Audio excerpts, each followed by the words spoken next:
Did y'all know that once a year in Europe, they celebrate a day when someone tried to set the House of Parliament on fire? No, they failed, but they still celebrate the day the guy tried to light the sort of the equivalent of their White House on fire. Even conservative people can surprise you sometimes, right?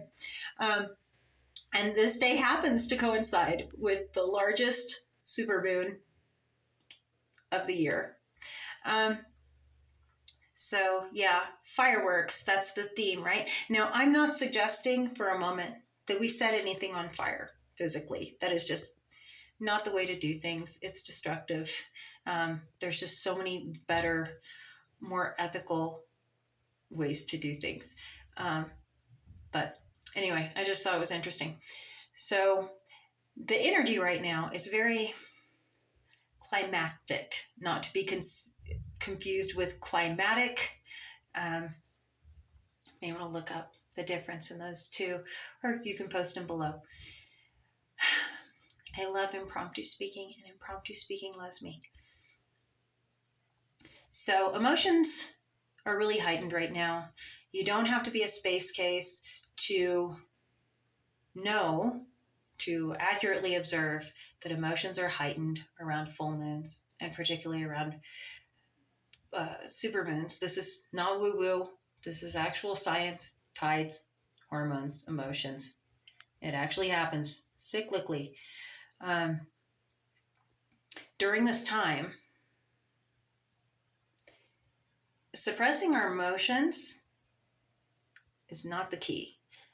Escaping our emotions is not the key. Breathing, doing what it takes to process and actually deal with our emotions. That's not the same as reacting impulsively to our emotions. But it does mean giving ourselves grace, doing what we can to create safe spaces within ourselves for our unhealed patterns, for the younger versions of ourselves that we always carry with us, whether we're dissociated from them or not.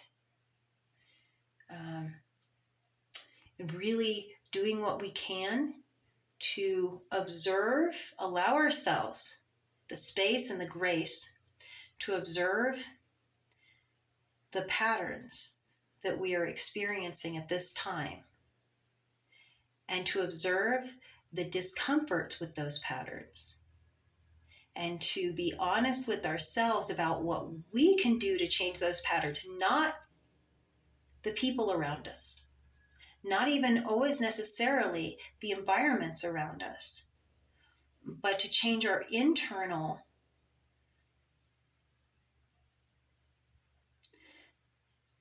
orientation so that our beliefs are better in alignment with what we're wanting to feel, with what we're wanting to experience authentically. And as we do that, the parts of our environment that are not in alignment with what we actually want now and moving into the future will fall away, or it will become so obvious to us, so uncomfortable to us, that we know we need to step away from those patterns. And again, it's not necessarily about the people, it's about the vibration that we're comfortable with. And it's about owning that if a vibration isn't aligning with what our soul wants, then we need to be carving space for a better vibration, for a better experience. And it's not about judging what someone else wants for their lives, or even necessarily how aligned they are. It's just about honoring our alignment with what our soul wants. That is the key to happiness. And that's the key to true success. Enjoy the full moon. See y'all soon.